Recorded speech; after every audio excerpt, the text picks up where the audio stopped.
Speckles the spider, Andy the ant, and a crickety old cricket named Crumbs lived under a giant willow tree beside Crystal Lake. The three friends had lots of fun running and hopping and playing together. They swung on the branches and slid down the leaves. Sometimes they floated together in the lake on an old hollow branch. One day, while the three friends were playing in the shade of the willow tree, Crumbs noticed something strange. "Hurry up," he shouted to his friends. "Look what I found." Annie and Speckles ran to see what had made Crumbs so excited. "What is it?" asked Speckles. Crumbs pointed to a yellow egg on a smooth green leaf and said, "Look at this funny thing." "Oh!" exclaimed Annie. "I wonder what lives in there." "I don't know," said Speckles, laughing, "but I bet it's ugly." "Shh," said Annie. "Don't say that. Something beautiful might be inside." "Inside there?" scoffed Crumbs. "Nothing beautiful could come from that ugly old egg." For the rest of the day, Crumbs and Speckles laughed at Annie for what she had said. They did not know what lived inside that egg, but they knew it had to be ugly. What did Speckles say about the egg?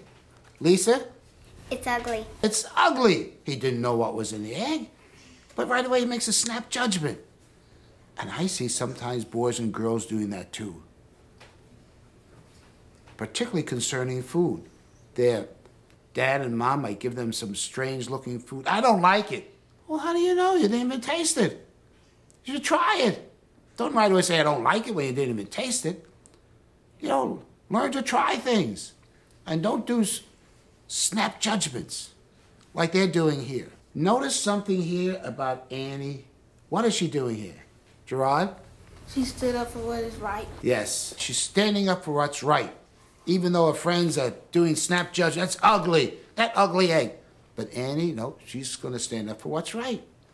It could be beautiful. You don't know. But the friends made fun of her. Every day, the three friends would climb up the tree and peek at the tiny yellow egg. They wanted to know what lived inside. One day, Crumbs reached the smooth green leaf before his friends.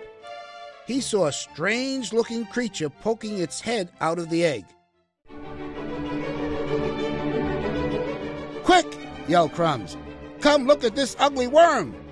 Speckles and Annie raced across the branches. "Oh!" exclaimed Annie. "It's a caterpillar." "It sure is funny looking," said Crumbs. "It's ugly," said Speckles.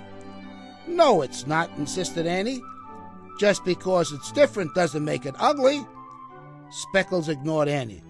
"Remember when Annie said something beautiful might be inside?" Crumbs giggled. Was she ever wrong? Speckles laughed and said, "She sure was." What is Annie doing here? Raquel? Defending the caterpillar. That's right. We should defend others. You know, sometimes people make fun of others for the color of their skin or because of their weight or what they look like. And we should defend those kind of people and not just go along with them and laugh at them and laugh because they're making fun of them. There's been a lot of racial conflict in our country. And you know, we should look at all races. We're all equal. No one's better than the other person. And so let's not ridicule other people, okay? "Ha ha ha," chuckled Crumbs.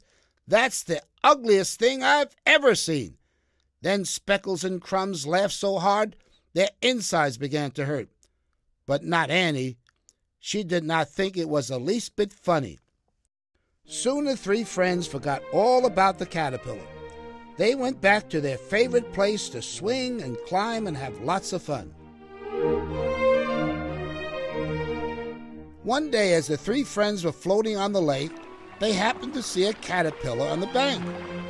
"Hello," shouted the caterpillar. She politely introduced herself. "I'm Katie. May I play too?"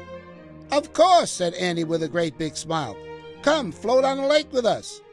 Immediately, Annie began rowing to shore. "Wait just a minute," shouted Crumbs. We don't want you to play with us." "Why not?" asked Katy very softly. "Because, well," Speckles held back a laugh, "you're just too ugly." "Look at you," laughed Crumbs. "You have 6 little arms and 10 short legs. And you don't even have a neck. We'd be embarrassed to be seen with someone looking like you."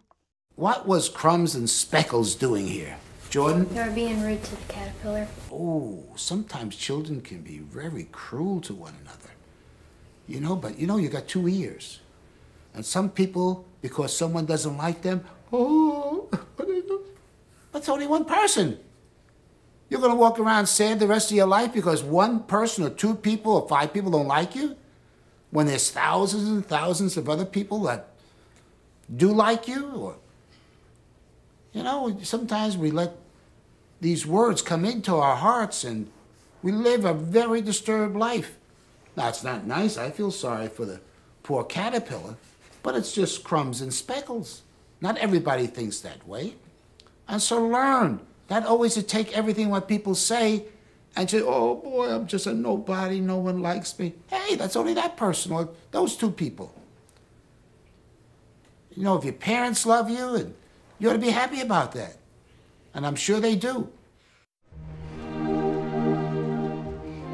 "I can't help the way I look," said Katy as she began to cry. "I was born this way." "Sorry," answered Speckles and Crumbs. "You're much too ugly to be our friend." "You're not ugly to me," said Annie. She frowned at her rude friends and jumped onto the bank. "I'd love to be your friend." Crumbs and Speckles giggled as Annie walked away with her funny-looking friend.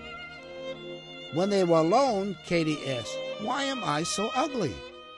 "You're not ugly just because someone else says so," answered Annie. "My parents say you can't tell if someone's ugly just by their looks." "What do you mean?" asked Katy.